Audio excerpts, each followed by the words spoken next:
You. Alright. Hey everyone, how's it going? We're live.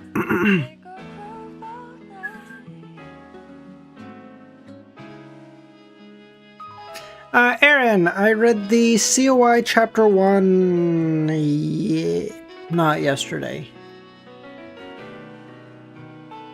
2 days ago. Bug, how's it going, man? Bozai, how's it going? Penis. Luvion, how's it going, man? Whoa, what? Kami, no, I don't... Viewer, is this a second... Viewer, is this a second, account? What the fuck? Somewhat known viewer. Nice, dude. Aaron, how's it going? I read COI chapter 1, not yesterday, but 2 days ago. So you should be able to find the VOD on it. It should be titled, Lord of the Mysteries Side Stories, I think. Which is first? I mean, I was thinking we'll start off with like a chapter or two with the perfect run, and then we'll read COI midway, and then we can do TPR. Just that way, it allows more people, because I know right now is like really early if you guys are in Asia. So I figure like a little bit later, so that more people can pop by if they're available. Hello, no worries, man. I appreciate you popping by all the same. Oh, Kami, for your point, chapter 2 was not intended to be read, but Sal gave me $200 to read it, so I'm not above bribery. I want to be really clear. I'm very open to it.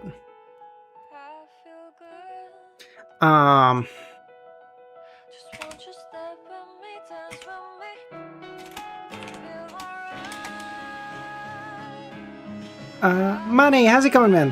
How's it going? How much to start COI fully?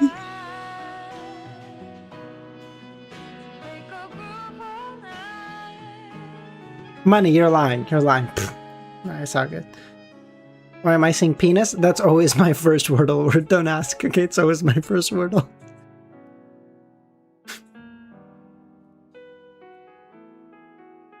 I don't know, viewer. I don't know. Make an announcement before we start chapter 2. I'm gonna go right now and read TPR. Oh, sounds good, Nagito. I'll toss it in. I'll toss it in Discord. You're fine. You're gonna keep thinking just one more chapter. No, stop. No, Money, you can't. Because then is it okay? At that point, isn't it just better? Okay, here's the thing. I don't want to disincentivize you because I need the money. I'm so fucked. Oh, this is such a cooked place to be. What the fuck? Fuck. I don't know. It's fine. It's fine. How much money is it per chapter? No. Viewer, no. If I donate 1,000, would you read up to chapter 6? Sold. Abso-fucking-lutely. We won't even read the perfect run today. Sold. I want to be really clear.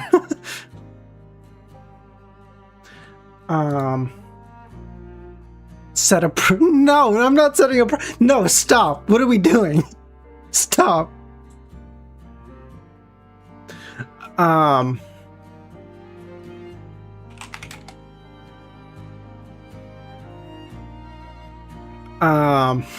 my god. I'm Luvion, I'm losing control, actually. What the fuck?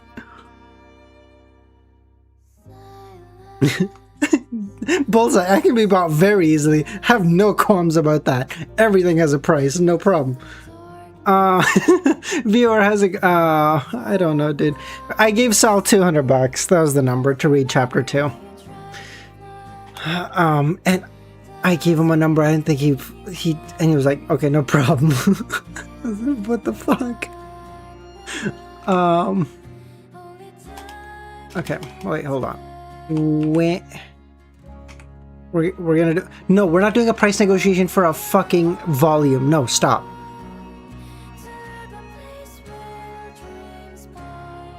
Viewer, Sal is Australian, so it was, wait, chapter 2, when is when that agenda starts?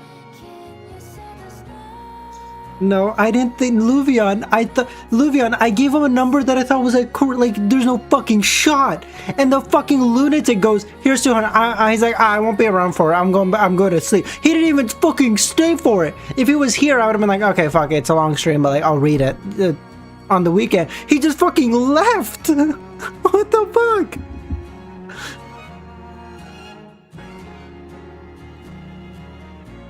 So if someone gives 200 pesos, what is 200 pesos? Like $4? I don't know what. I'm gonna assume Mexican pesos. Oh, it's $15. Oh, right. No. Bro, what is this? This Wordle started off so good. Okay, you guys are distracting me. Hold on. Let me cook it.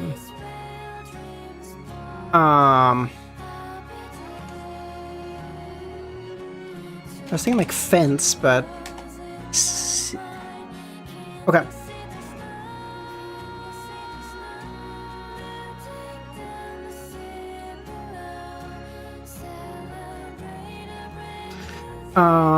LEN. What about 50? Okay, viewer. I don't know what they cost where you live.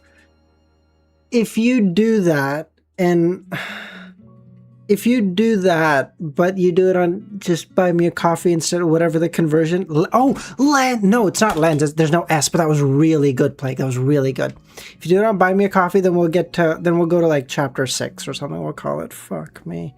I don't know. We'll just do a full stream of COI today. Fucking Christ. Oh no.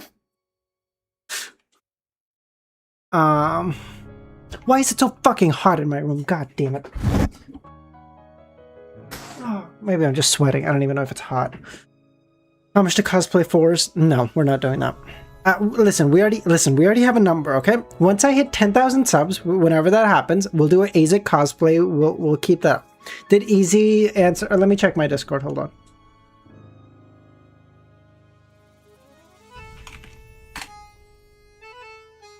No. A success. Aaron, where were you in the negotiations? What do you mean? How much to make you read chapter 1 of Reverend Insanity?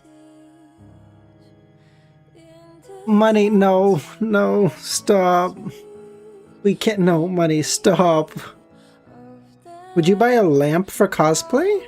For the ASIC cosplay? ASIC didn't have a fucking lamp. What are you talking about? Lamp? ASIC didn't have... Do you mean the whistle? The copper whistle? What are you referencing?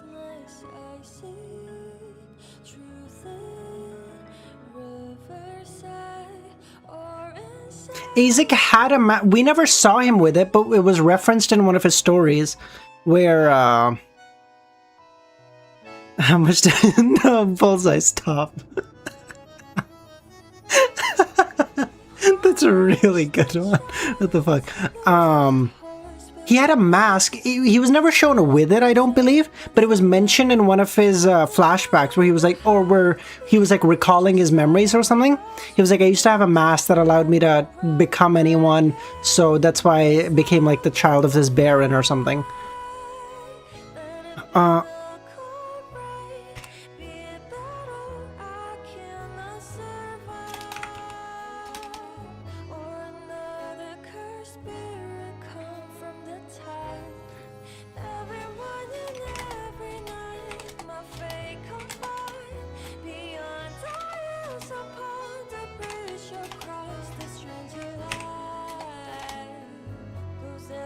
Even did you check version 1.1 of the rulebook? No, not yet. Were there any big changes?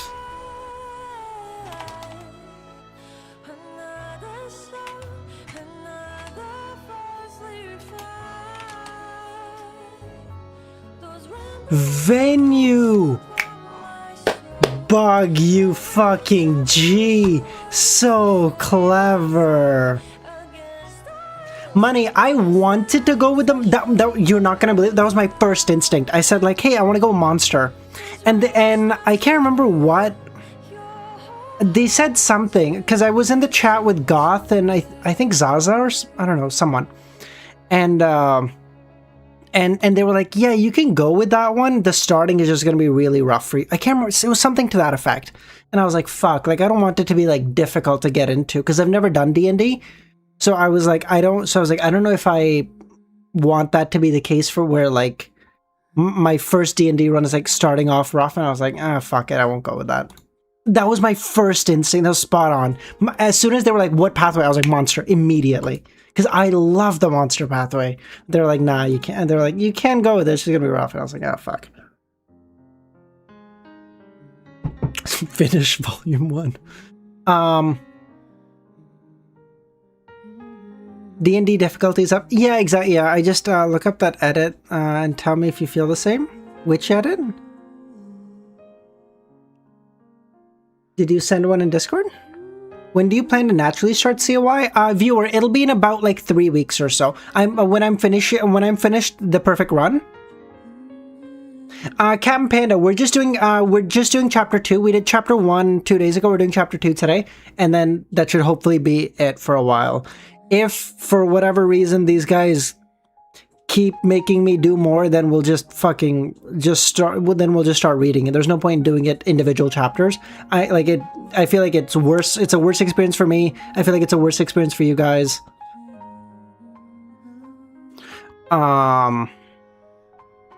Doc Air Pilot. Keep making me do more whiz on campaign. Maybe to blocking it. Oh, yeah. Oh, money. Yeah, you can't send. Hold on. I'll mod you for a second so that you can send it. Go ahead. Just be more stubborn about it. Yeah. Oh, thank you.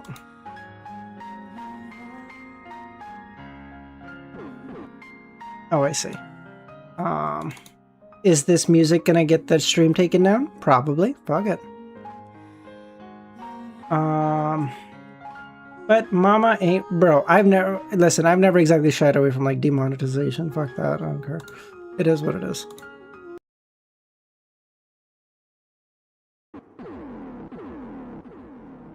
Ouroboros based. Is Will gonna get it? Because it says Angel. No, just Angel of Fate, so Ouroboros. Damn. Listen, you know, I swear, I can't knock off the resemblance between him and White from Tower of God. They look so similar.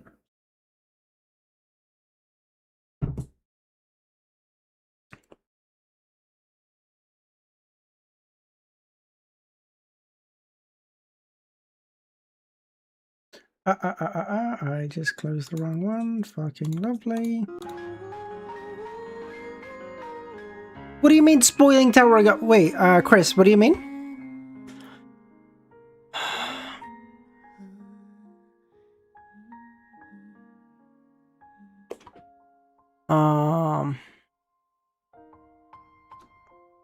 Stop spoiling. Even though I've seen it. No, I didn't spoil shit in Tower of God. Fuck you.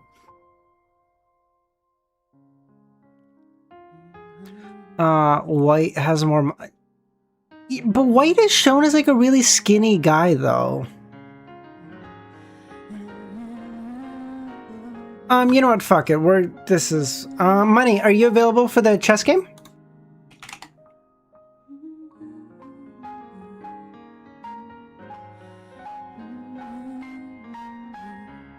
If you are, let's do that. Even as a hunter, you'll find it hard to many out. Yeah, exactly. So I was like, oh, fuck up. You ready? All right, fantastic. All right, okay, I'm gonna do 5 minutes instead, because 3 minutes I found I was like running out of time and I was like scrambling near the end and I didn't like it. His full power version is more buff, really? Viewer, currently it's like shit. I would probably... No, okay, this is not... Because this is not my main account. I only play with money here. But, my actual rate... So, at peak, my rating was like 1250 or something. Now it's probably closer to like 800 or 900. I haven't played in a while. Sorry, rematch. Let's try that. Oh, for fuck's sakes. Sorry. Waiting for something. No, 1250 was my peak. Yeah, it wasn't. I was never exactly a great chess player, but like at 1250, I felt like decent. Like I felt like I had some basic grasp. I had some like basic openings. I remembered how to like counter some like most common openings, like the Sicilian or whatever on black, like all that stuff. So like I felt decent. But now it's been so long that I played like regularly. It's like, eh.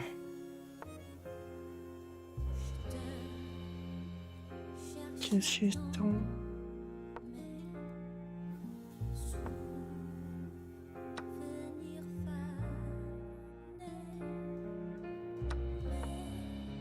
I've never played chess online. We used to have a chess club in high school. I never used to go because that shit's for nerds.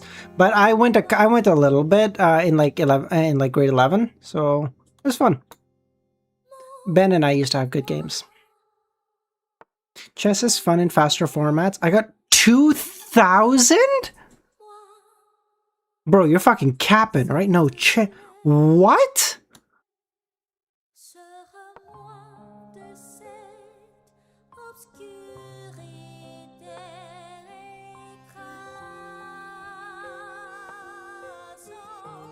You're fucking you're fucking capping. 2,000?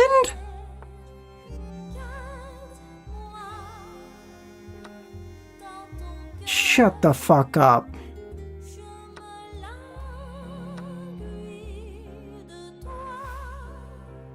I was 5th in a...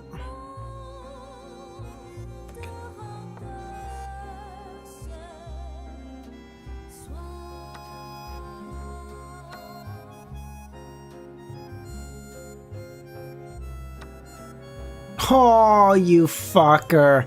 Oh, I didn't see the rook. Fuck.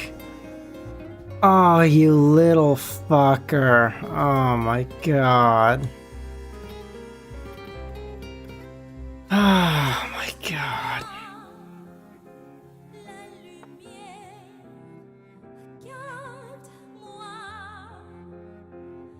Tick to play.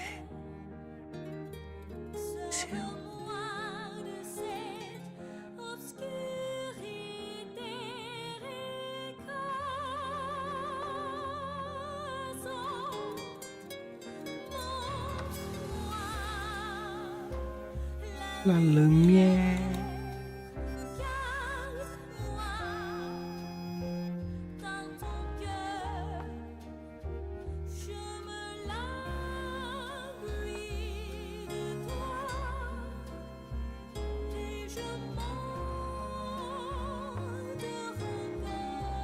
This is actually such a pickle. It's so fucking annoying too.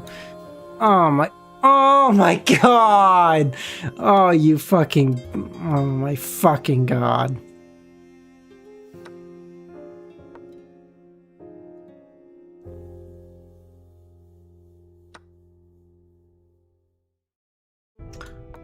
God, so fucking... The way he plays is so fucking annoying. Kill me. Actually kill me. What the fuck? Oh my, you're fucking jump changing me, you fucking... Oh my fucking god.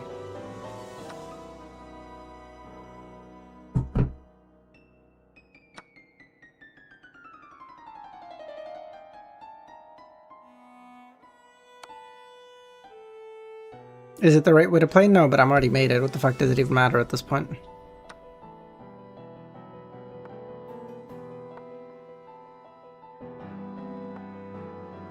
Like, this is so fucking infuriating. Oh my god.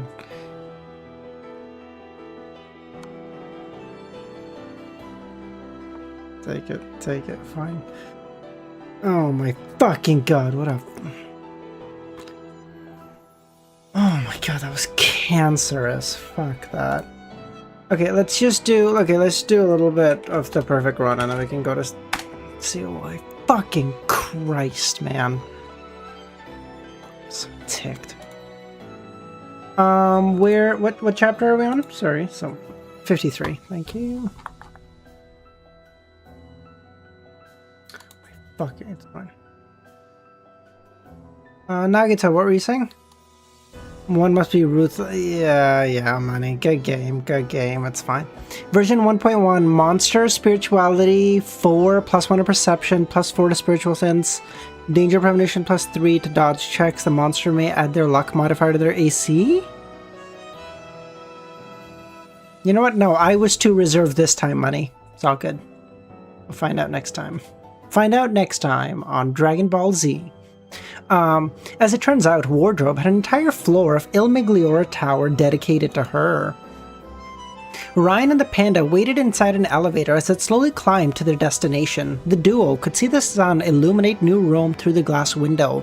Ryan glancing at Rusttown while his sidekick sang a Spider-Man cartoon to himself.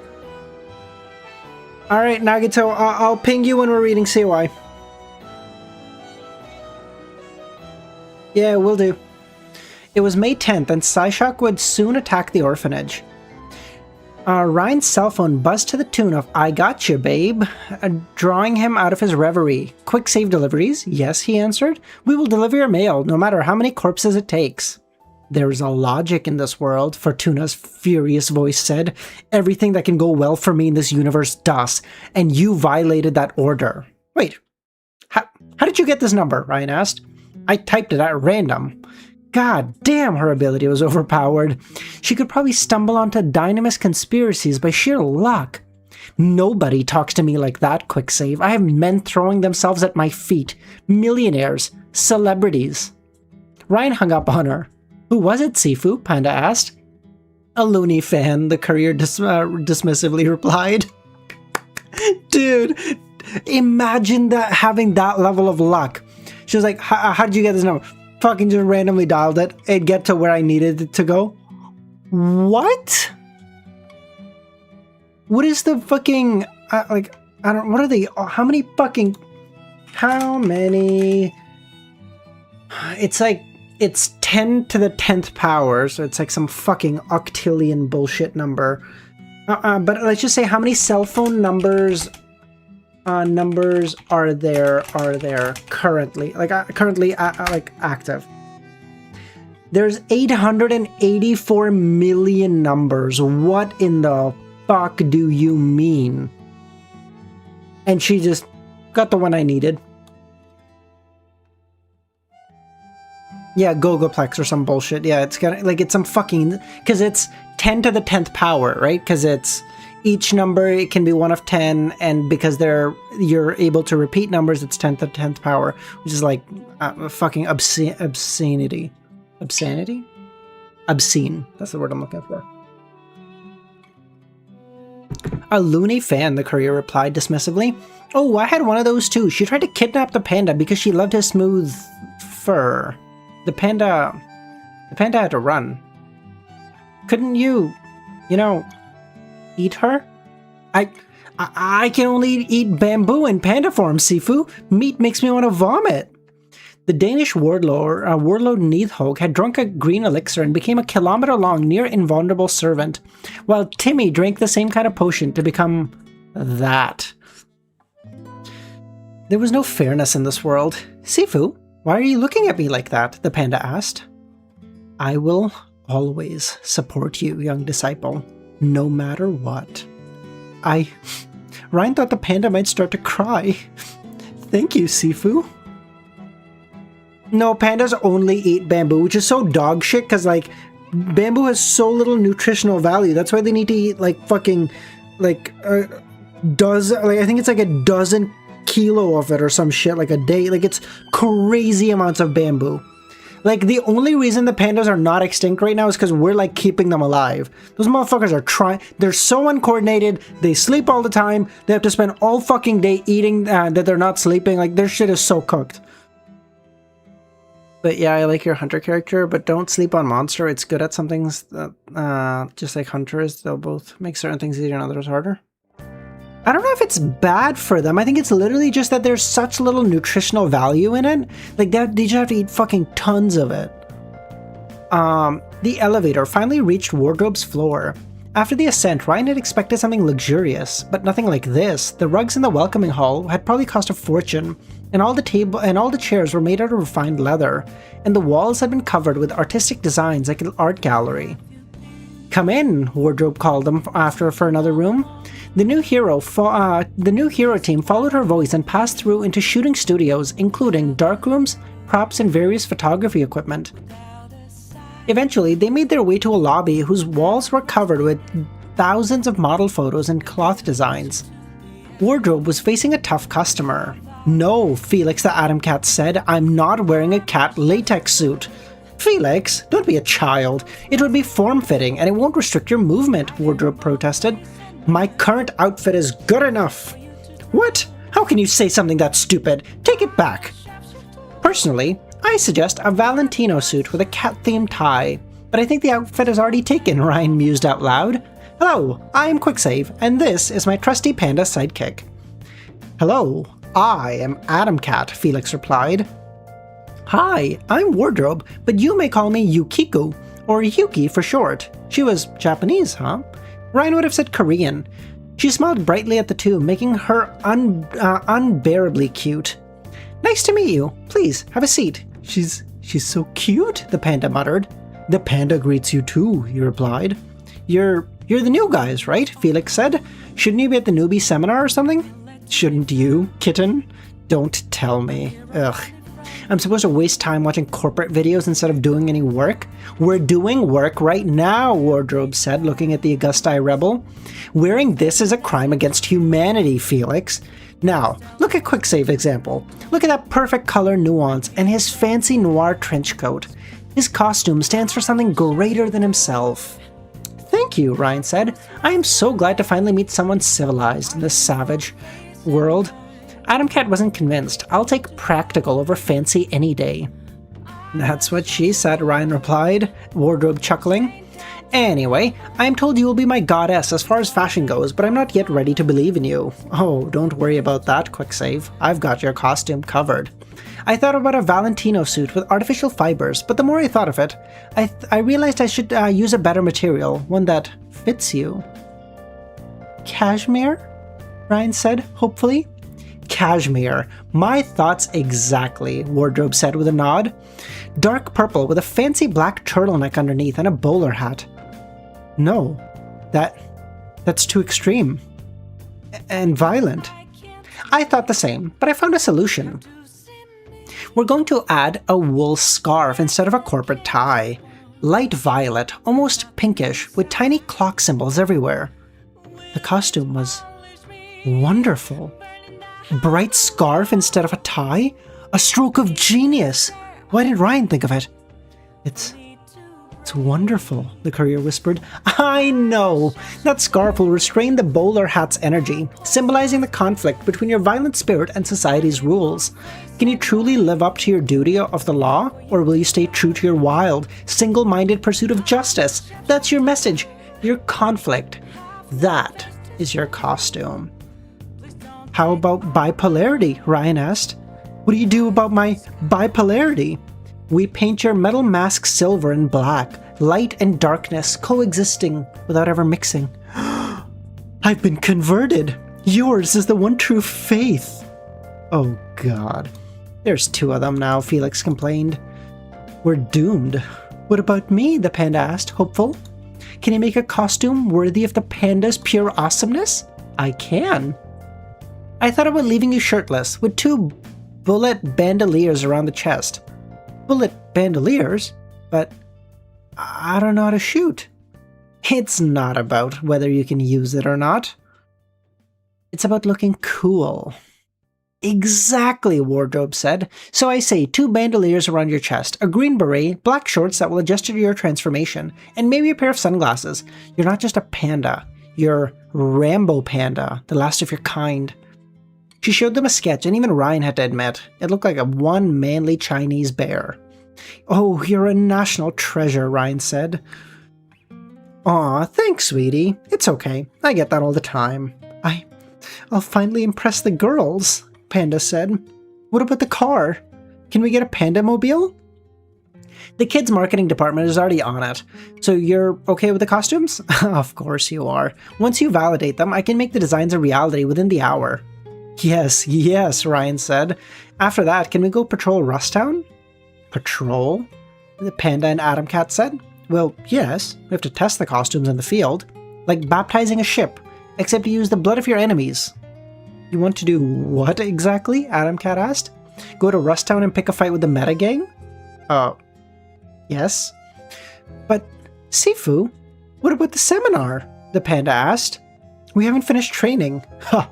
You failed to see the truth, arrogant young disciple. One must confront evil instead of waiting for it to come to you. Think of it. To think for yourself is the real training. Read it in who's that, Zaza? I don't know who that is.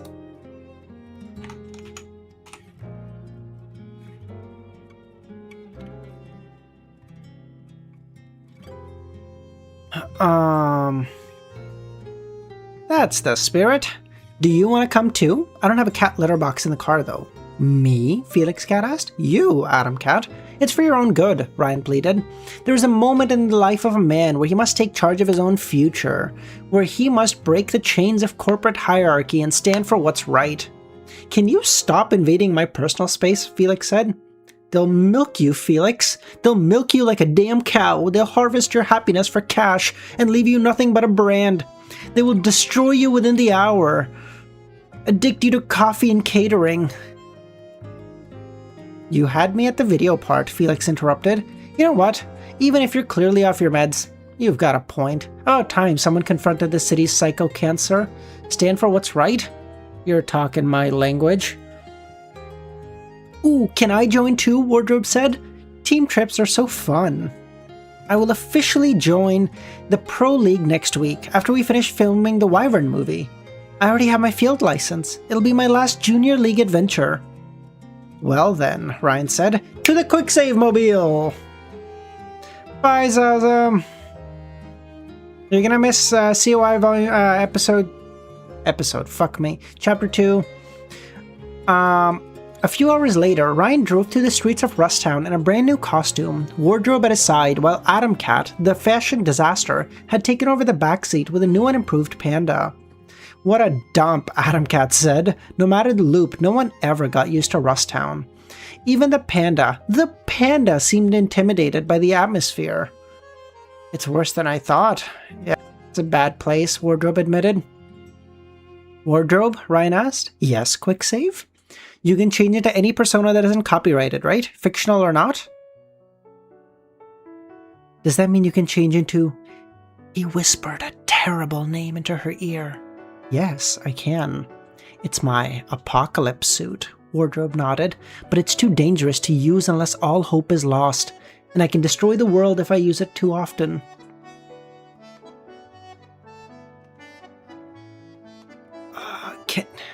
Ryan needed to see her in that costume. Can you dress like God? Felix asked. That'd be pretty OP. Kind of. But I can't do much in most gods' costumes, actually. The more defined a persona, the better I do. Nobody agrees on what God is, or what they can and can't do. I have an easier time cosplaying Jesus or Moses. So if you dress like Augustus, you start to think like him? Yeah, don't. You'll probably want to become a colossal dick, Felix said. Yeah, it's strange. To be Augustus? I'm not sure if it's his power or just the idea people have of him, but I become so cold I don't feel anything. I become more like a statue than a person. I figured, Felix said. Any idea on his invulnerability works? I thought Dynamis would test out its limits. Well, I don't actually copy their powers. I copy the idea that people have of them. I mean, Dracula could walk under the sun in the original novel just fine, but I can't stand daylight because everyone thinks he can't.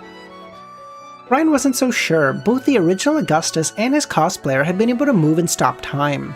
Come to think of it, this run might be a rare opportunity to test out the Lightning Dad's powers. Would you cosplay as me? Panda asked. He's the last species on Earth, Yukiko. You could save the species. I don't think I can. You're not famous enough. What about me? Ryan asked. Or cancel. Can you copy cancel? Who? No, I can only copy personas engraved in mankind's collective consciousness. Collective consciousness? Close enough. Welcome back, Adam. Adam Cat grabbed his cell phone, read the screen, and put it back in his pocket. His mood clearly worsened after. What is it, Felix? Wardrobe asked. My sister. And my ex. Livia? How do you know that? Did Blackthorn tell you? Yeah, it's Livia. You had a girlfriend? The panda asked. Do you still love her? No, we're over, Felix replied. At the end of the day, it's family over what's right, or even what's good for her. I can't compromise anymore. Yeah, I know what you mean, Ryan said, as he heard his phone buzzing, checking it with one hand while keeping another on the driving wheel. You have 41 messages from Lucky Girl, and 1 from Unknown. Fortuna was quite persistent. Wait, she was all over Matty Boy, but he didn't give in to her, just like Ryan this time. Anyway, he didn't check the messages, and instead turned to the unknown caller. Unknown. The orange is in the hen house. Ryan hit the brakes so fast it startled everyone. Sifu, you shouldn't text while driving, the panda complained. Sorry, Ryan replied, frantically typing his answer. Where and when, he replied.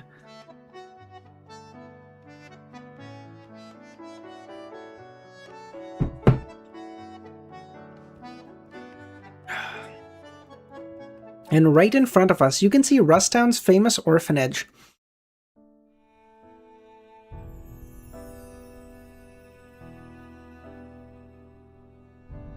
And right in front of us, you can see Rustown's famous orphanage, where the most dangerous creatures in the world are raised in the wild, Ryan said. Human children. You exaggerate, Wardrobe chuckled. I think you underestimate these creatures. They eat baby candies and listen to loud music at night. Why are we here? Adam Cat replied. Well, according to my intel, the Metagang intends to target this place today. They will abduct the residents until we drive them off. They intend to hurt kids? Wardrobe said. I'd like to say I'm surprised, but I'm not. Don't worry, Sifu. We will save them, the panda said. We will break these villains like bamboo. We need to work on your puns, young disciple. Oh, it's Wardrobe, Sarah said as she came out of the orphanage, recognizing the heroine.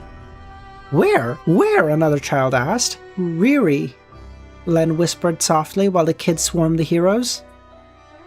Len, guys, this is Len, alias the Underdiver. She's a friend.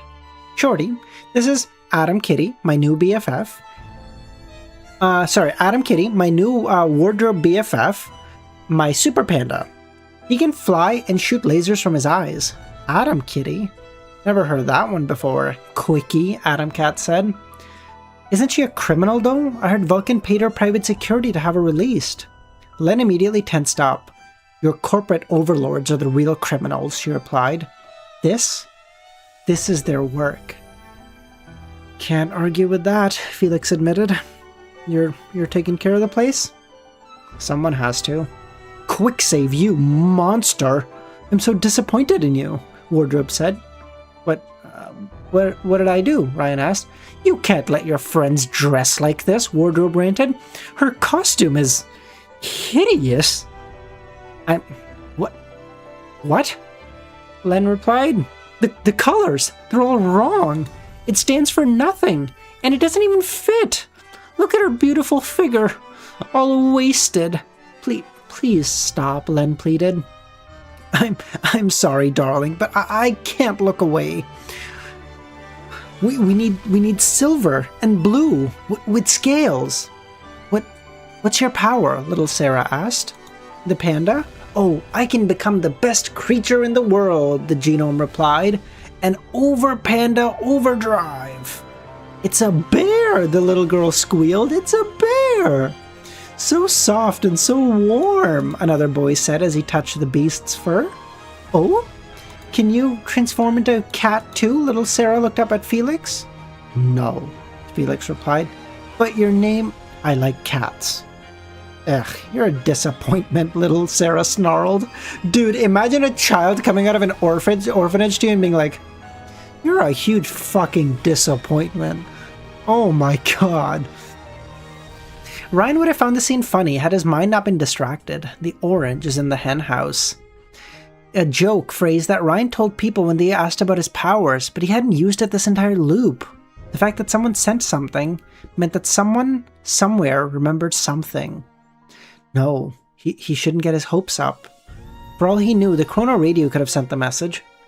Ryan remembered using that sentence 3 times. Once in the Bakuto near the early loop, once to Shroud when he asked about his power, and once to Livia. It could have also been Jasmine, but why would she fake amnesia? Livia, though, she seemed to recognize Ryan's name. He was also pretty sure she had a second power like her father's, one he didn't fully understand. Ryan could ask the poor kitten for confirmation, but he had the feeling it would backfire. If it was Livia, Felix would ask why the courier received messages from Augustus's daughter. Children eager for an autograph managed to distract Wardrobe long enough for Len to escape her clutches. Riri, do you have a plan? She asked. My idea to deal with Psyshock was a flop, Ryan admitted. We'll have to go with yours. I hope it works, she said. I've never tried it before. Her bubble prison worked fine against reload in the previous loop, so Ryan didn't doubt its effectiveness, unless, of course, Psyshock had an automatic suicide button. Automatic triggers were nasty. The courier developed one in his early loop, but never found the right balance. One of his devices meant to protect him against mind readers ended up mistaking his saves as memory manipulation. In another case, a chest bomb kept detonating at inappropriate times. In the end, Ryan just gave up on the idea. Did Psyshock reach the same conclusion? Well, unfortunately, it wouldn't be long before Ryan found out. Ryan noticed Psyshock's black, rusted minibus driving in. The Meta gang had all brought reinforcements, because there was a second car. He should have expected it. Without Ghoul as a smokescreen, the land probably noticed a large group of genomes around the orphanage. Ryan could do without another fight with Acid Rain. It's them, Felix guessed. The Meta. Go inside, right now, Len told the kids. Hide in the basement, and don't come out till I tell you. But Ma, do as I say. Don't worry, sweetie. Heroes always win, Wardrobe said. Unless they took a bullet to the head. But Ryan hoped it wouldn't come to that. Alright guys, let me do the talking until the bullets start flying, Ryan said, stealthily grabbing a device from the back of his car and hiding it in his suit. He also put on the fisty bros. No matter what you hear, try to keep calm. Yes, Sifu, the panda replied.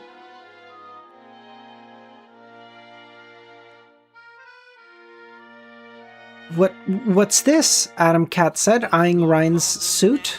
Some ultimate weapon? You can say that. It's a wire trap. Psyshock stepped out of the car first, followed by Mongrel and Mosquito, with 2 more psychos emerging from the minibus behind.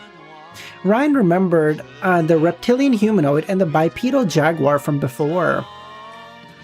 The 2 groups were evenly matched, or roughly. Little Caesar. No matter the number of loops, the possessive way Psyshock said it always sent a shiver down Ryan's spine. And the delightful Len.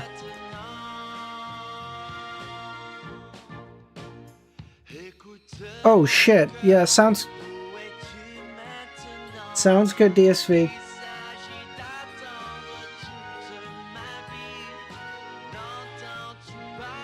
Appreciate you letting me know, man.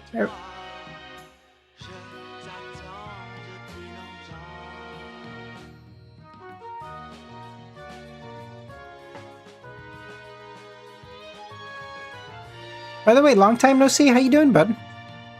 Yeah, you're good. You're good. I'll toss it in these too. Okay.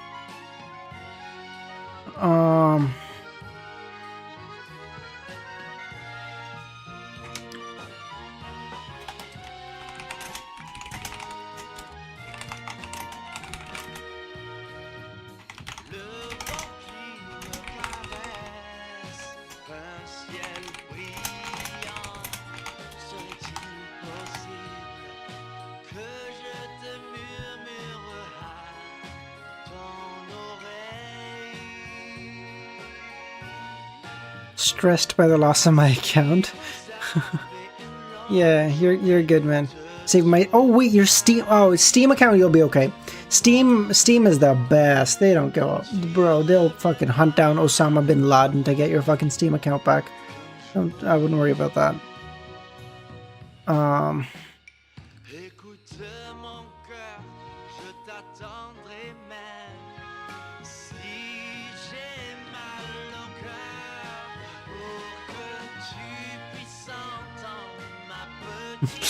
Money, okay, I feel like that's an interesting way to phrase that, but sure, yeah. Okay.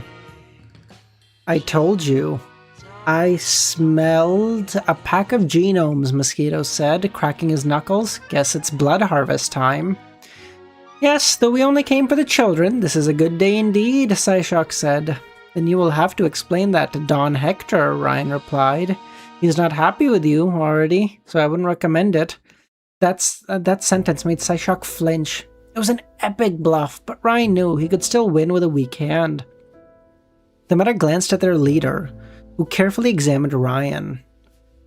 He sensed something was wrong, but didn't call out Ryan's bluff immediately. I did not have the pleasure of meeting with any Hector, Psyshock said, suspicious. Oh, well in that case we'll cut off the juice, Ryan lied. If you don't deliver results soon, you can say goodbye to your supply. These crates and those drones were a big investment on the big man's part, and he doesn't exactly do charity. Now, that took Psyshock aback, because Ryan should have no way of knowing this. He could have spied on them, but the knockoffs and drones were hidden in a bunker. Guess which, why are they here? Psyshock glanced at Ryan's team. The boss was worried you'd go off the leash and we'd have to teach you a lesson. Will we have to? The key to a good bluff was confidence. You had to seem so arrogantly sure of yourself that the opponent doubted his own judgment. Just got warned my password got changed. Ah, fuck.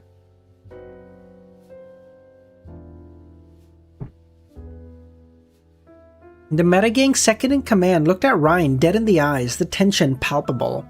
Their respective groups prepared themselves for a fight. And thankfully, Psyshock caved. No, he said. Here, let us discuss things far from unwelcome ears. Ryan glanced at his team and nodded at them. The two nemesis walked away from their groups. Explain yourself, Psyshock said. Mr. Manala specifically asked Adam and I not to reveal his involvement, even to our own men. What changed? Why go through you instead of the usual channels? Someone talked. The old channels are no longer secure. It wasn't us, Psyshock said. As we told your employer when we approached him, we are very careful. If there is a leak, it is on your side. Yeah, sure, Ryan said. I personally altered the memories of anyone involved in our operation to minimize risks. The leak does not come from us. Is that why you brought these people? So I can check their memories? No. They don't like it, but they will keep their mouths shut, Ryan lied. Why is the big boss paying you off generously to visit orphanages? Don't tell me the fat ass wants chicken nuggets for dinner. We intend to use these goblins as soldiers against the Augusti. Psyshock lied as he breathed. I assure you, we are making progress. We pushed them out of this district and started hitting their suppliers. Barmen and normies, Ryan replied disdainfully. Where's the A material? The Killer 7, Pluto, Neptune. Looks like you're underperforming. And company divisions that don't bring results get downsized. Okay, maybe he was laying it on a bit thick, but it kind of seemed to work. The more he listened, the more Ryan saw the bigger picture. Adam had learned of the bunker somehow and came to Rusttown to unearth it, but since he needed time to do so quietly, the meta's leader had approached Hector Manada to secure a knockoff supply and pacify his group of addicts. Adam promised to target the Augusti on Dynamis' behalf. Without ever intending to deliver, these psycho bastards had planned to overthrow their employers from the very start. As I told Mr. Manada, we lack the numbers to move carefully. We need to gather more information before we can make a strategic move, Psyshock said. 3 days. You have 3 days to deliver results. 3 days? That's way too short. You have 3 days, or the deal is off.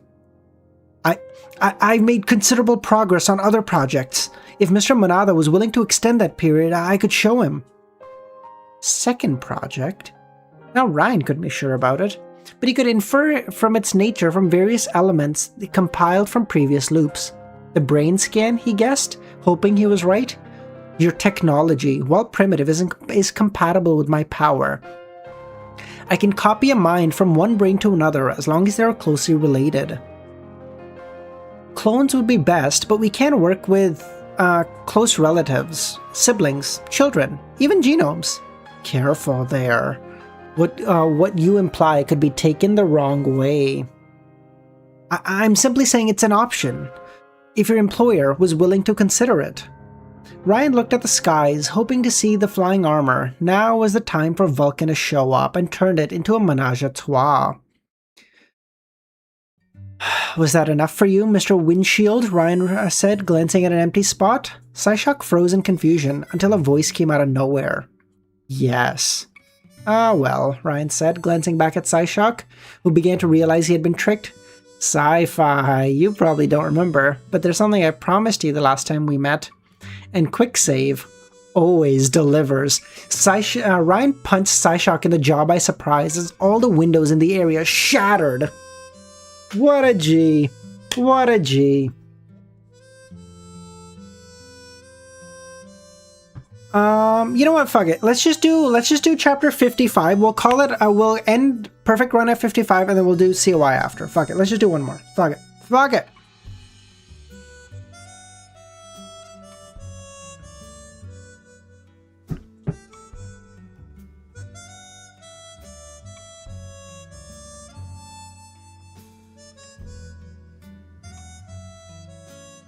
And the whole thing started so well. Right after Ryan punched Psyshock's jaw, Shroud revealed his presence and unleashed glass shards in all directions.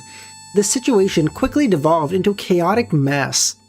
Short immediately fired at Psyshock with her water rifle, the liquid forming a 3-meter wide bubble around him. The malevolent telepath struggled inside, unable to escape his prison. Meanwhile, Rakshasa had summoned a dozen gremlins. Atom Cat attempted to engage Mongrel in close combat, only to be repelled by a blast of compressed air. Mosquito instantly flew at Panda and started a melee fight, singling the bear out as easy prey, except he forgot that Ryan's disciple was a 700-kilo juggernaut bigger than a polar bear. So the panda caught Mosquito's sting mid-fight, pivoted on himself, and tossed the surprise Psycho against the black minibus. The bug hit it hard enough to force trigger the alarm, but Panda immediately closed the gap before he could recover. Bear smash! The panda roared as he lunged at the meta, beating the tar out of Mosquito with his bestial strength. He was good. The panda was good. He was ridiculous, but good. Unfortunately, Ryan didn't have the time to observe the animal brawl. The lizard man among the meta lunged at the empty spot and slammed against the ground, the blown dust revealing the invisible Shroud's position. Ryan guessed the lizard man had managed to sense the glass genome through sound or scent. The carnival vigilante retaliated with shards, but they couldn't cut through the meta lizard's scales. Stopping time, Ryan rushed to Shroud's rescue and punched the lizard with fistine frozen time. The blow sent the reptile flying back, allowing Shroud to fly away. Use pebbles! Ryan shouted at Atom Cat, who was still attempting to engage Mongrel. Use pebbles! Oh, good idea! Felix quickly caught on and threw a small stone at Mongrel, the projectile blasting the Psycho against the orphanage's walls. Len managed to exploit his temporary incapacitation to trap him in another bubble. Unfortunately, as it turned out, Len's bubble wasn't powerful enough to immobilize Psyshock. When he realized all was lost, he managed to raise a tentacle at his head and shatter his own skull. His grey matter flowed into the water, the Psycho abandoning his men. God damn it, not again, Ryan complained as he pummeled the reptile Psycho. Shroud started shredding gremlins with shards while Atom Cat tossed explosive stones at them, but Rakshasa kept summoning more. The time traveler asked as the critter seemed to panic. One of the gremlins put two raised fingers behind his head as if mimicking a rabbit's ears and then pointed at Ryan. Wait, you remember me? Ryan asked, the gremlins immediately running away as they approached them. They seemed to recognize him. Wait, of course they did. Rakshasa probably summons them from another universe. Come back! back, Ryan said. Rabbits are friendly. Come back, you cowards, the Jaguar man ordered. The wardrobe tackled the Jaguar to the ground, Rambo style, and started manhandling him. Perhaps the costume gave her superhuman fighting strength or increased strength. Superhuman fighting skills or increased strength, but she restrained the muck quite quickly. Back off, Shorty warned, raising a rifle. Wardrobe released the chokehold and rolled away just as Rakshasa became trapped in a bubble. You have the right to remain silent, the panda forced Mosquito's bloody face into the minibus's car hood. Ryan pitied the Mosquito. To be beaten by the bear must have hurt physically and emotionally. I caught one, Sifu, the panda said. I caught one. We won. No. Psyshock escaped, Len said. I wouldn't call that escaped, Adam Cat said, looking at his corpse. Actually, can they survive these bubbles? Wardrobe asked. They're monsters, but killing them, it doesn't feel great. They'll live, Len nodded. The special water provides them with just enough oxygen to survive through blood contact. Or through skin contact. All in all, the fight had been a crushing victory, but unfortunately the shorty had a point. While the Dynamis hero rejoiced, Len's face remained bitter. I should have put more pressure, she said. If I'd increased the oxygen ratio, I could have made him pass out quicker. Shorty, it's okay. We'll get him next time. You owe us an explanation, Adam Cat said. Who's the invisible guy? That guy? I hate when he does that. What was that for? Adam Cat kept asking. The stuff about Hector, because I assume it is the Hector? Haven't you heard? Len snapped at him. Your employer bankrolls the metas. Ooh, a conspiracy? The panda is all ears. I heard, but that's not possible, Wardrobe argued. Why would he do that? Help monsters like these? You just have to listen to Sci-Fi's recording, Ryan said. Our very own CEO hired him to attack the Augusti. To prove his point, he activated his recording. When they heard Psyshock talk about the kids, Wardrobe looked positively murderous, as did Len. But it doesn't make sense. If it were known, it'd be disastrous for the company, Wardrobe argued. It could be an impersonator trying to ruin Mr. Manada's reputation. I mean, that's what the PR will say. But who else could deliver crates of knockoff elixirs to the meta gang? Felix replied. I knew they were snakes and I still let them bite me. But if that's true, doesn't it mean we know too much? We're gonna die, Panda said. No one is gonna die, Wardrobe protested. We will do things by the book and take the recording to our manager. But what happens if he's in on it? You knew it would happen when you brought us here, Adam Cat accused Ryan. That was your plan. Who's the invisible guy? A friend. He's shy. But a good one. A vigilante. Was it why the panda was recruited? The panda asked. You couldn't trust anyone? It was technically true, in a weird way. Exactly, my young disciple, Ryan said. I chose you because of this. My liver? No, your pure heart, Ryan slapped him. You have so much to learn. Okay, this is above my pay grade, Wardrobe replied. First things first, what do we do about these guys? How long will the bubble hold? Hours, Len said. Okay, good. That's enough time to bring them back to Optimate's tower, Wardrobe said. Everyone loves a by-the-book arrest. What? Haven't you heard? Felix said. They'll be back on the street within the hour if we do that. So what? Kill them? We can't do that. We're not vigilantes. We stand for something. You'd rather stick to your contract than risk letting these guys go? They tried to kidnap children. Hey, let's calm down, Ryan said. Look, here's my proposal. We call our manager. He sends help to bring the perps in, and we give him the recording. That's why I took it. I can get behind that, Wardrobe said. I'm sure Enrique will clear it up. Adam Cat crossed his arms. You're both in on it. You and Blackthorn. Sorry, kitty. It's top secret. You're both in on it, trying to expose Hector. Good. And obviously, about what you said today. Shh, shh, shh, about what you heard today. Shh. The panda will be as silent as a tomb, his disciple promised. Can I make the arrest before the cameras? Bring the perps out of the car? Oh, right, it'll be your first, Wardrobe said. You will see. You never forget your first. And with the new costume, I'm sure your popularity will shoot up. About costumes, why Che Guevara, Ryan asked. Because PR never lets me wear it. Or Castro, she admitted. They say it's too subversive. Even if I can't survive anything while wearing it.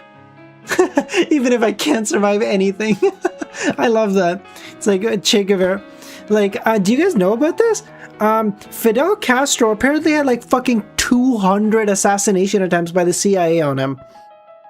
One of the times, apparently, they took like one of his the CIA hired like one of his mistresses to like poison him or something. But he found out and he was like, how could you? And so he gave her his gun. He was like, shoot me if that is truly what you want. But she couldn't bring herself to do it. Dude, what a G.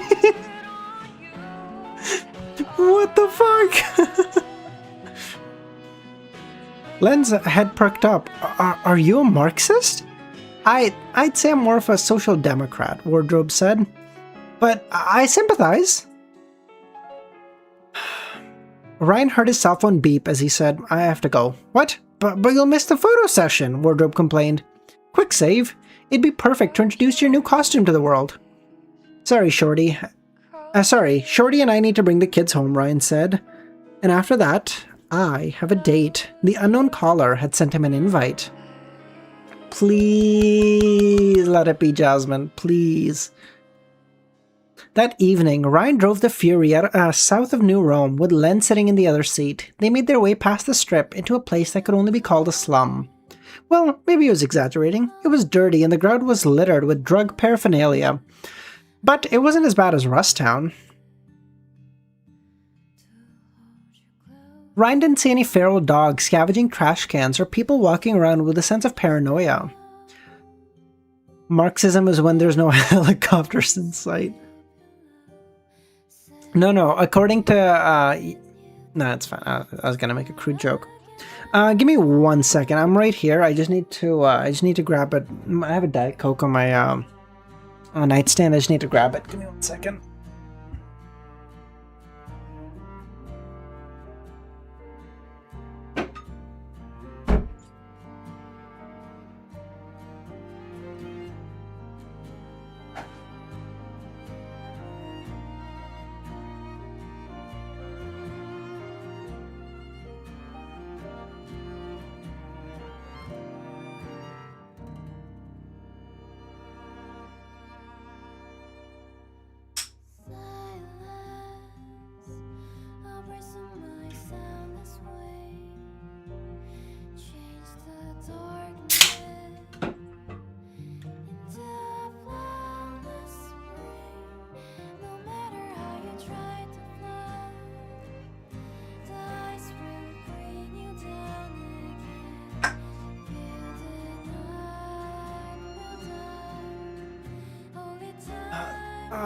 What happened, Murray? What was that?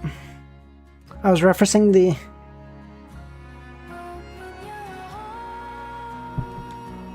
I was referring the only way to deal with communists. I don't get the joke.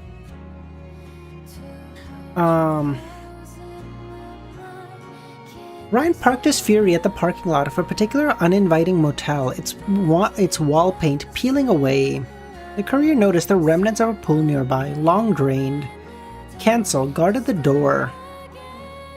It's here, Ryan said, checking the address. I know this place, Len frowned. They call it the Deadland Motel. Yeah, it looks pretty dead to me. Riri, they call it this because a lot of people disappear here. It didn't surprise him. It was close to Mount Augustus and isolated enough that pirate security wouldn't interfere. What surprised him was that Shorty insisted on coming with him. It warmed his heart. If they wanted to kill me, they wouldn't have sent me an invite. Are you sure you want to do this? It's the only way to be sure, Ryan replied. And with you as backup, I have nothing to fear. Don't joke about this, please. Yeah, but I gotta admit, it's nice having you watch my back. Yeah, I feel that way too. She glanced away. Please, be careful. I swear. And with these emotional words, Ryan left the car and made his way to cancel. What shows are you watching right now? Chris, I'm not gonna fucking lie to you. I don't have time to watch shit recently, bro. If I get like an hour a day to just keep up with politics, I'd be really happy. Like my whole fucking schedule is so cooked. Hi, Greta, the time traveler waved. I had a little bit of time today, and I had to watch this movie for I don't know a person I'm talking to. I don't fucking know. I spent like the last hour before stream that I had watching that movie. That was fucking great. Hi, Greta, the time traveler waved at her. Is Mortimer nearby?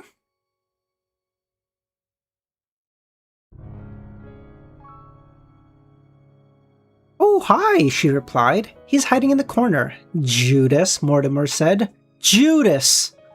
But have we met? Cancel asked Ryan.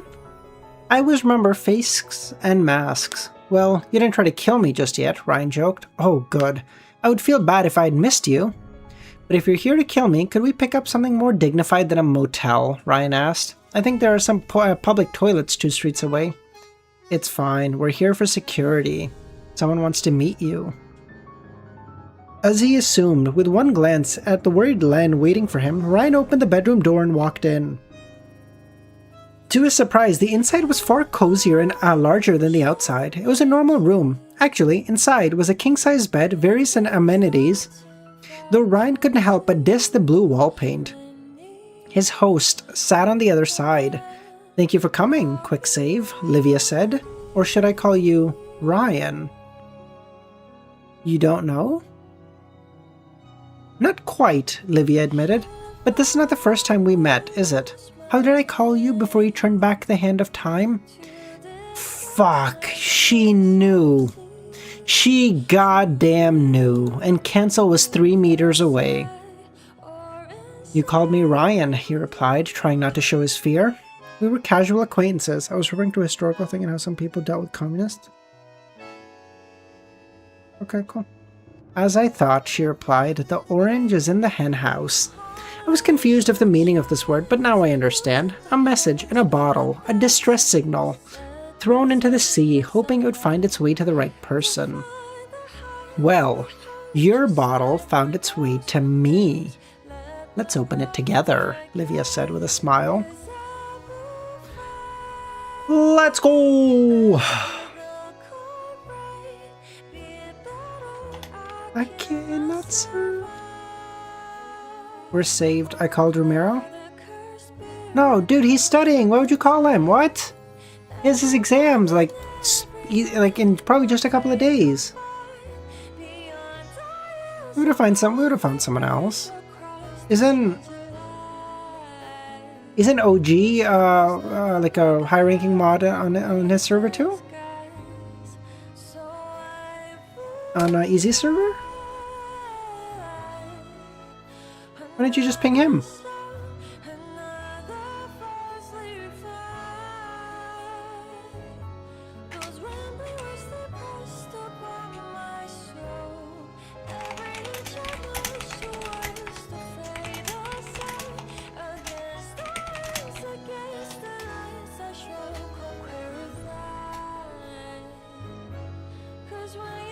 Alright, sorry, I just pinged the server, so we'll give it like 2 minutes. You already did? Fuck. Oh, fuck. Money, are you still here by chance? Yeah, you should. I think so. One thing I don't miss about school is that true. Fuck that, dude. Oh my god, I'm so fucking... It's supposed to snow on Sunday? What the fuck? While we wait... are you okay to do... Because I want to wait just a couple minutes since I just pinged everyone. Are you up for one more game? If you're doing something or busy, it's all good. Don't sweat it, obviously. I mean, mod for stream. Oh, okay. Thanks, Chris. I assume you're done COI? And I need to figure out a couple mods for COI too.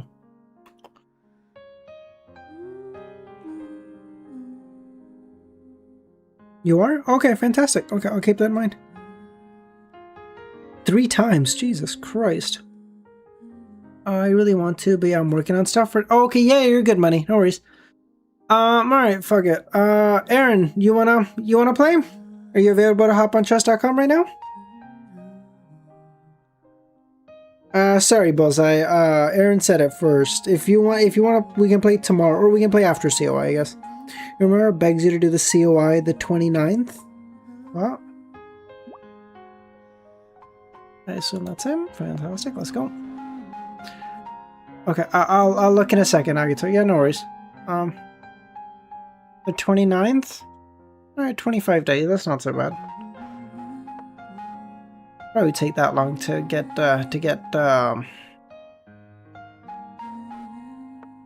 caught up with to finish the perfect run anyway. So it's not horrible.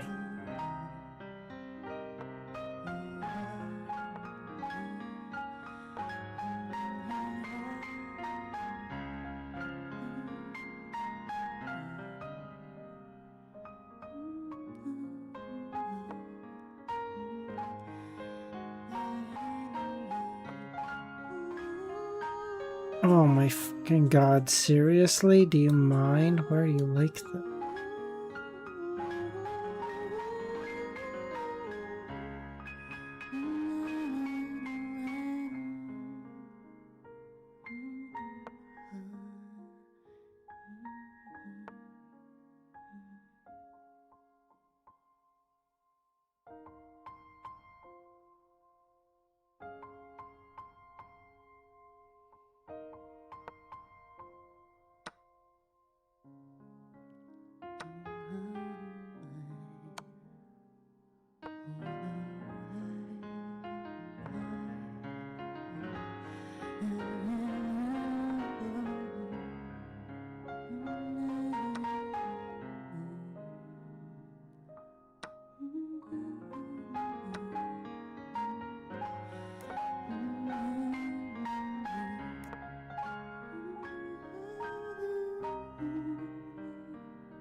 This is so fucking infuriating. I'm not even...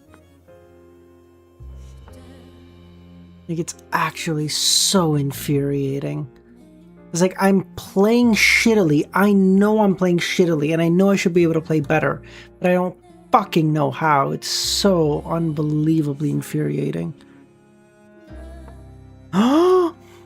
That was a misclick. That was a misclick. My fucking mouse just... Oh! Oh my god, I can't fucking compete. Oh my fucking god.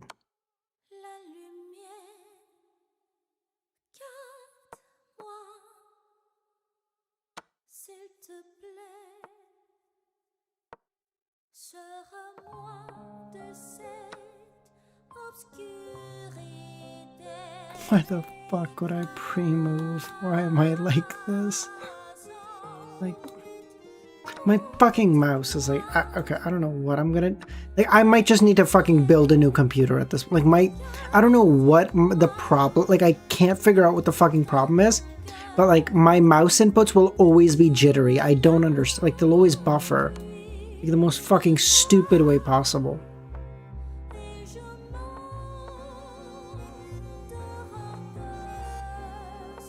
Oh no. Little fucker, dude.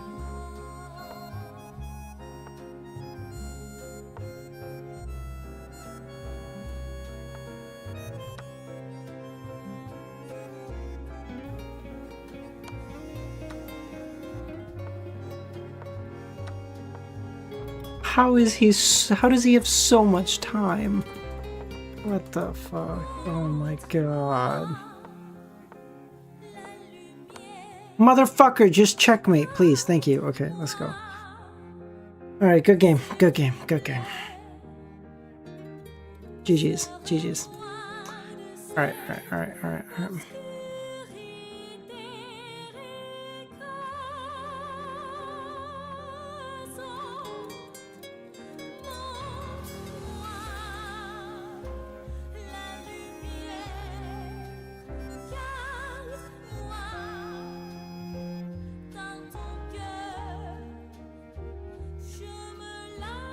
Money, what's up?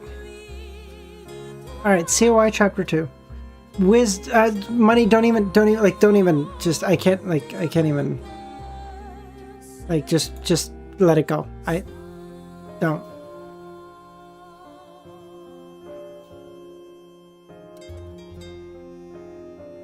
Okay. COI chapter 2. Prank.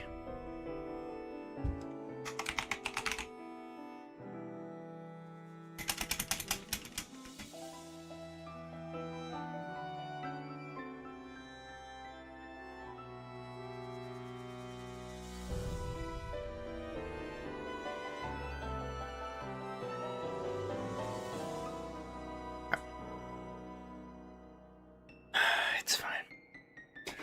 Ryan apologized politely to Lumion. "Forgive me, I didn't expect such a situation," he said. Lumion chuckled. "Are you suggesting we need another glass of La Fille Verte?" Without waiting for Ryan's response, he changed the subject. "What brings foreigners like you to Cordoue? Are you here to buy wool or leather? Many of Cordoue's residents made their living as shepherds."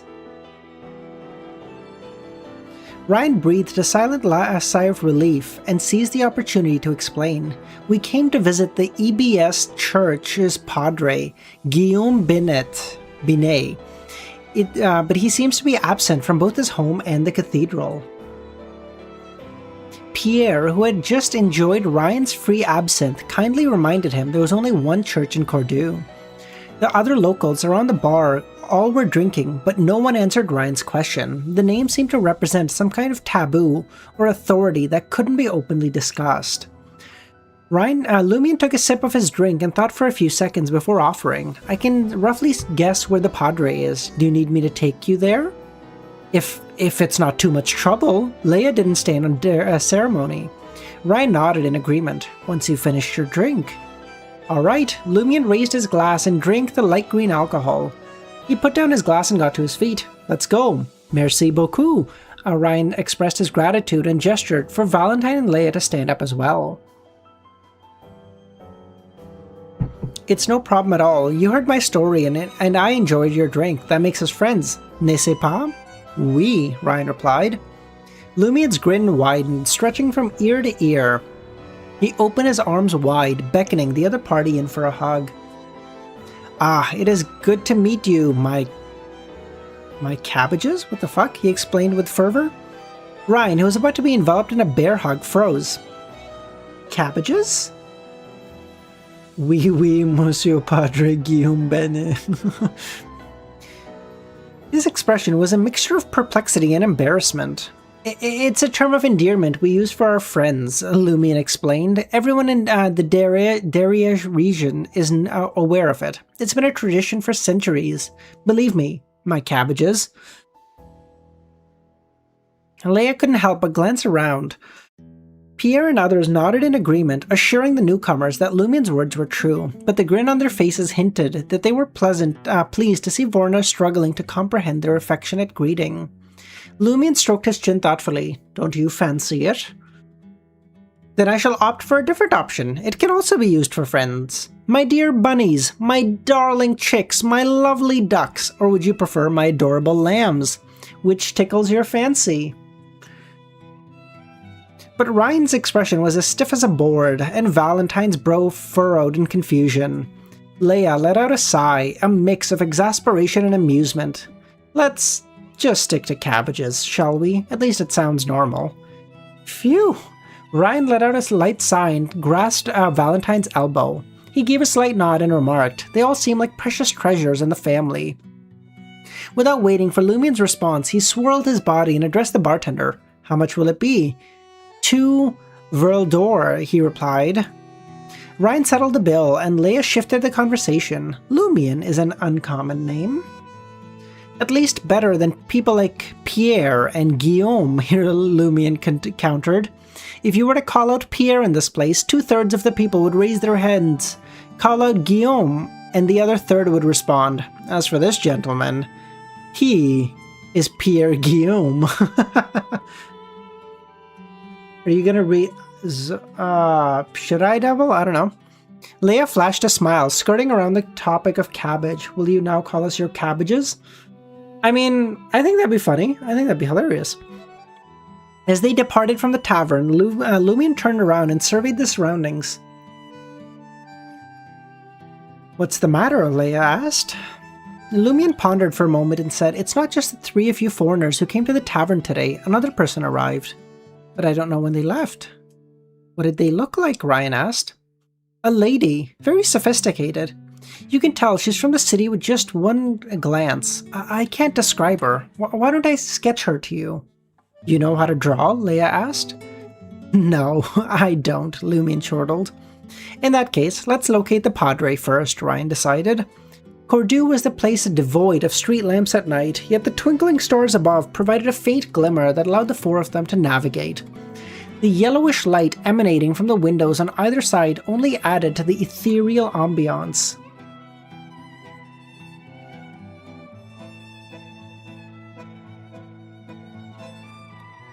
As they approached the EBS Cathedral situated in the village square, the grandiose structure appeared somewhat blurry in the darkness, as if merging with the night. "We've been here before. There's no one here," Valentine grumbled. Lumien smiled and said, "No one's at the front door." "This isn't true. You have to call for Damn! Damn, that's good.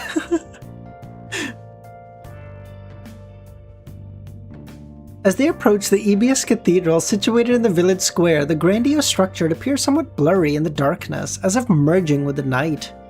"We've been here before. There's no one here," Valentine grumbled. "No one at the front door doesn't mean there's no one else elsewhere." He then proceeded to lead Leia to the others around the front of the cathedral towards the cemetery, where they found a dark wooden door. Lumien didn't wait for Ryan to knock. Instead, he reached over and fiddled with the keyhole before opening the side door with a creak. "Nagito, Money actually asked way before you did." Wait, I forgot. Got me some mod. Yes, do it.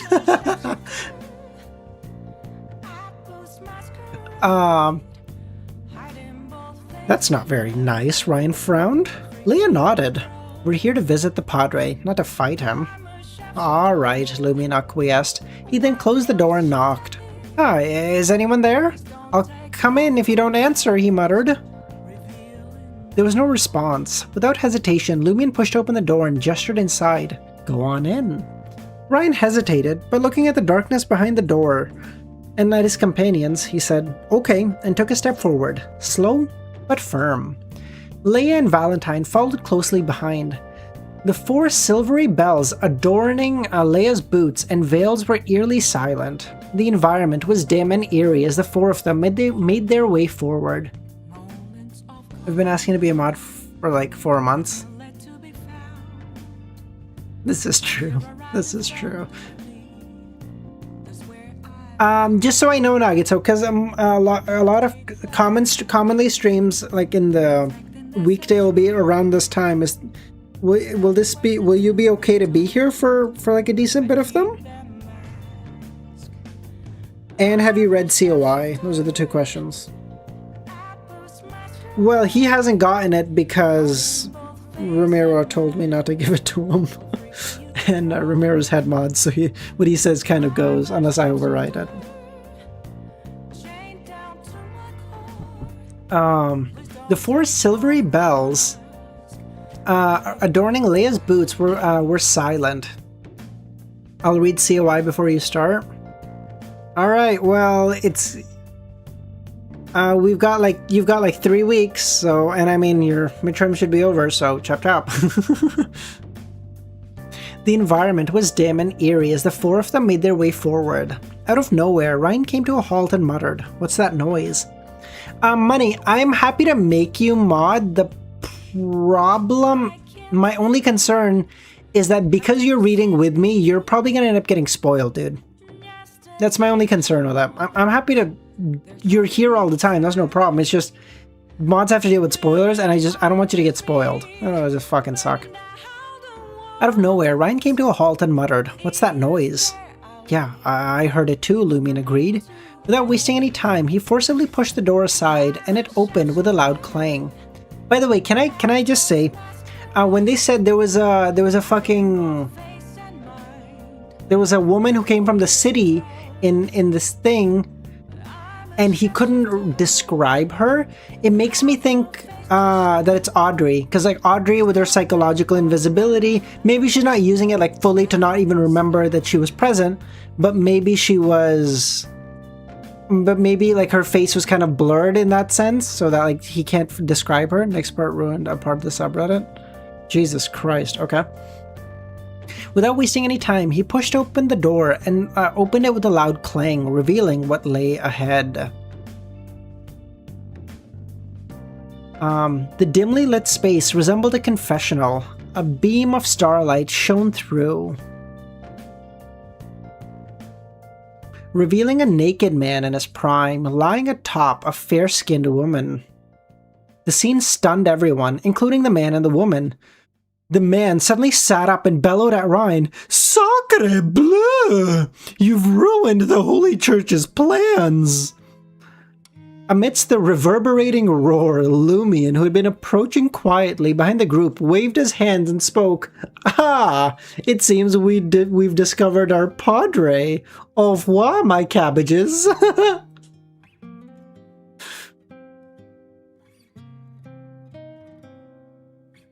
That's so good. Before anyone could react, Lumion dashed to the side door, leaving his words to drift away in the wind. As the team stood in shock, Leia, Ryan, and Valentine couldn't shake the words of the middle-aged man. Pierre Guillaume, from their minds. "You should steer clear of this one. He's the most mischievous bloke in the village."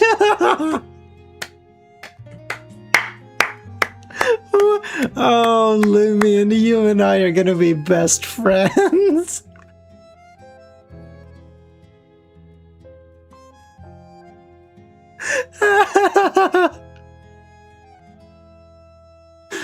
Oh, that's so good.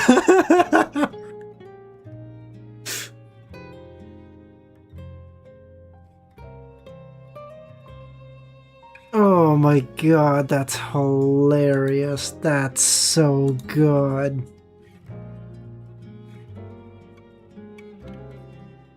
Lumion sauntered down the country road, his hands tucked in his pocket while whistling a tune under the stars. As expected, the padre is having an affair with Madame Paul. Mon Dieu, these foreigners exude an air of prestige. The padre never would dream of crossing them. He must pay an exorbitant sum to keep his sordid dalliances under wraps and preserve his standing within the cathedral. He has only to blame himself for lusting after Aurora. I've been biding my time for this chance, as Lumion muttered to himself. He returned to his abode on the outskirts of the hamlet. The structure he called home was a peculiar, semi-subterranean two-story affair. The ground floor doubled as both a kitchen and a lounge, a hefty oven and a grandiose stove dominating the room. Aurora! Aurora! Lumion hollered. No reply. The upper story was divided into 3 chambers and a lavatory. All doors stood open.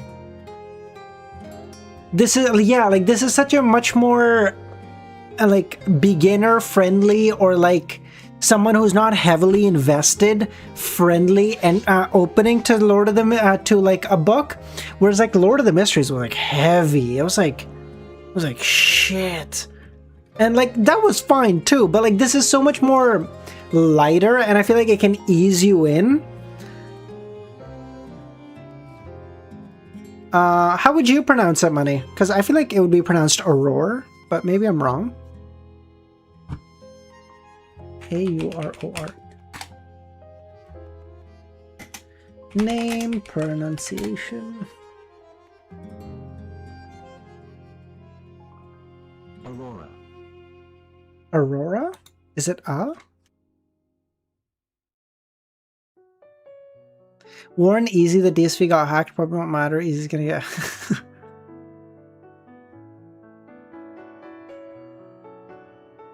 I pronounce it in French. Okay, how would I pronounce it in French? I'm happy to... Again, my French and...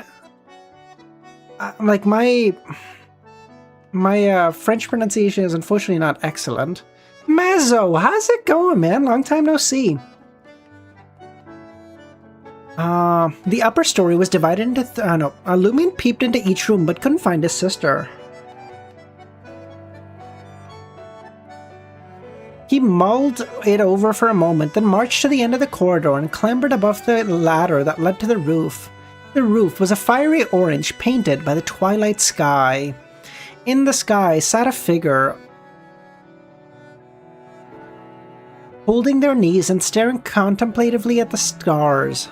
This was an exquisite woman, exceptionally so. Her long and thick locks were a shade of gold, her pale blue eyes and her facial features were intricate and refined. Her gaze was fixated on the cosmos, her continuance serene, akin to that of a statue. He didn't get banned here. What happened, DSV?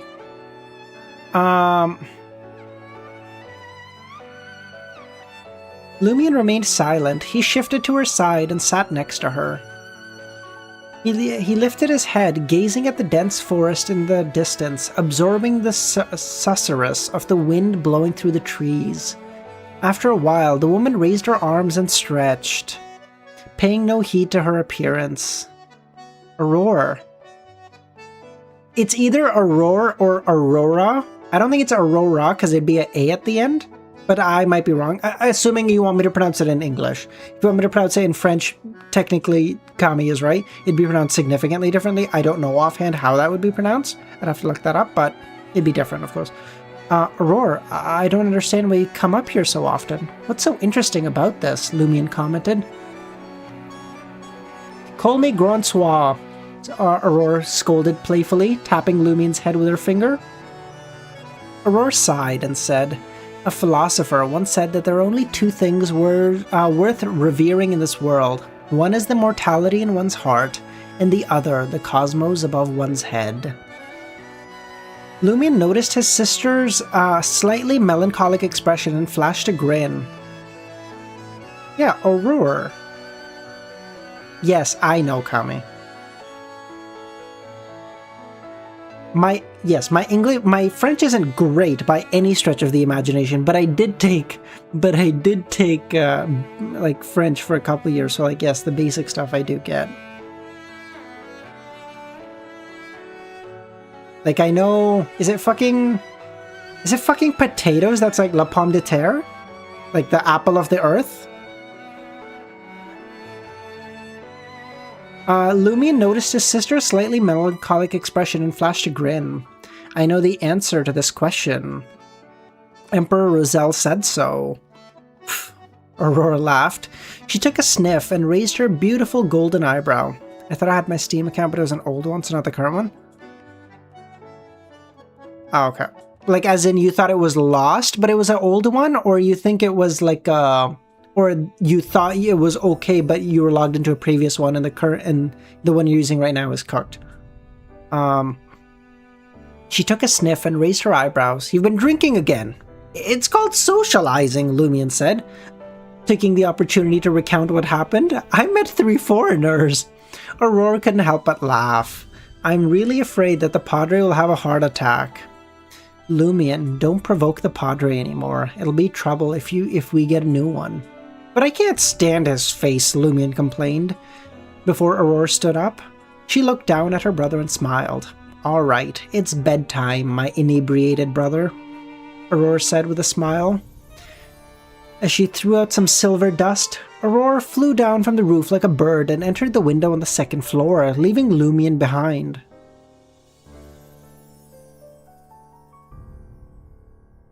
What the fuck? Is she a Beyonder? Is she a Beyonder of, like... I don't know. I don't know what pathway that would... Is it the Demoness pathway? Because doesn't that make you as light as a feather?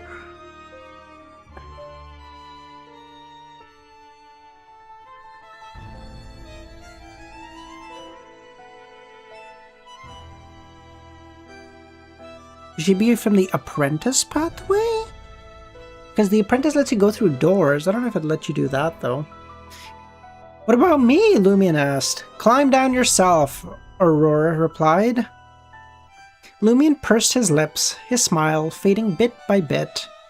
He watched the silver specks of light disappear into the night sky as he sighed softly and muttered, I wonder when I'll be able to possess such extraordinary powers. The end. What kind of relationship do they have again? She's his adopted sister. I guess you'll have to keep reading. I know, Bug. I know. We'll get there soon. We'll get there soon.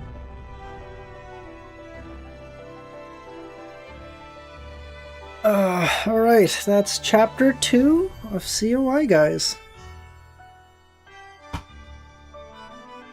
Good time. Man, I feel like I'm really gonna enjoy Volume 1 of COI more than I enjoyed Volume 1 of Lord of the Mysteries. Like, this is so fun. This is so fun. Lumion seems like such a fucking jokey character. Did you notice Aurora likes the stars? I see she's already cooked. Oh, true.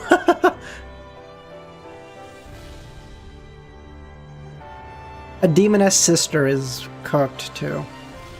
I hope that's not the case, but goddamn, that'd be so cooked.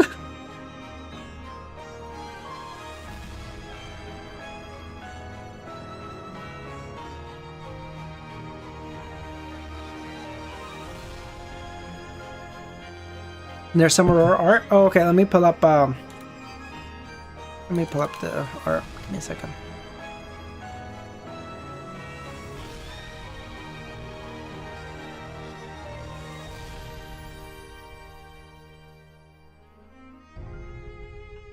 Oh, it's already here. Thanks, guys. Oh,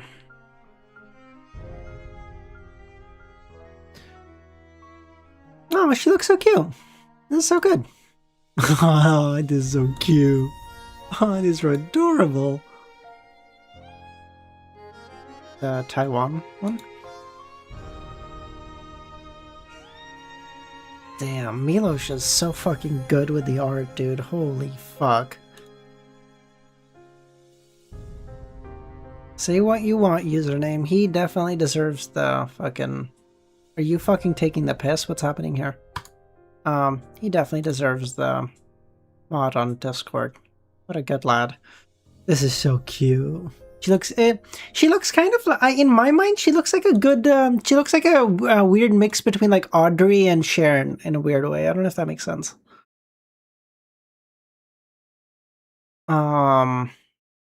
This looks good. Oh, this is so cute.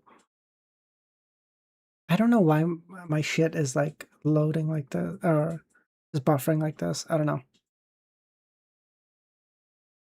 I wish Gerhardt was more jokey and less old drunk.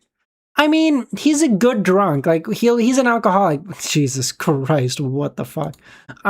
So once he gets drunk, how do you feel about viewer? I love Lumion, dude. Him fucking guiding the fucking foreigners to see the priest having sex and going sacre bleu, and they're running away. That shit is so good. What the fuck?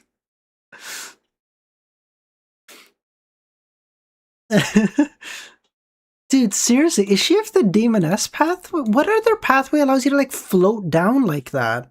Okay, I guess my problem is I'm only thinking sequence 9. What if she's like a sequence 8 like clown? That would allow her like really good dexterous abilities. That would allow her to do something like that.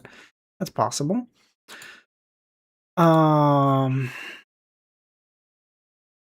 I know. I think that's what I'm thinking. I think I'm gonna enjoy Lumion as a MC more like a lot. I'm not gonna say more than Klein because like I love Klein, but like in a different way. Like I feel like him being so jokey and shit in a world that's so serious will be so based. I too think she's a Beyonder viewer. I too think she's a Beyonder.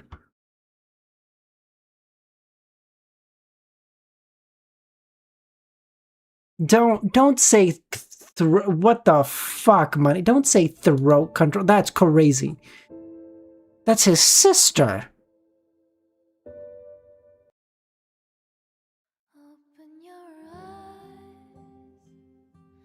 If you need him, I've read most of it, so I can help. Okay.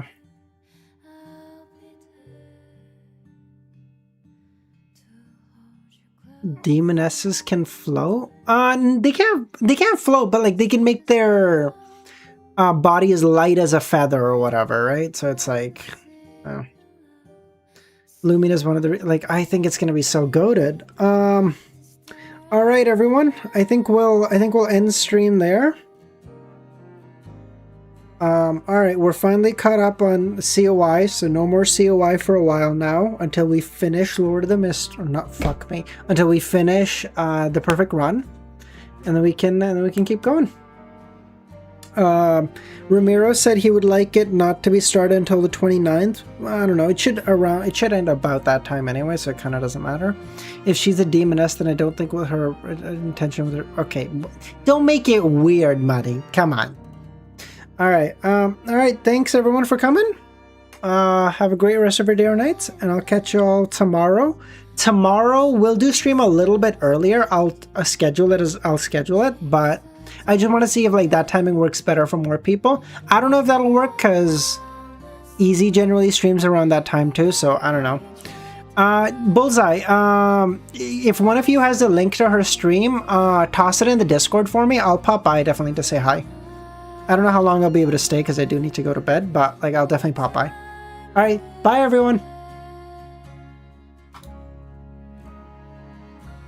Oh yes, if you guys have free time, please go visit her. She's ending volume 2 tonight, I think. So that'd be really awesome. Please go show her some love and support from the community. I guess.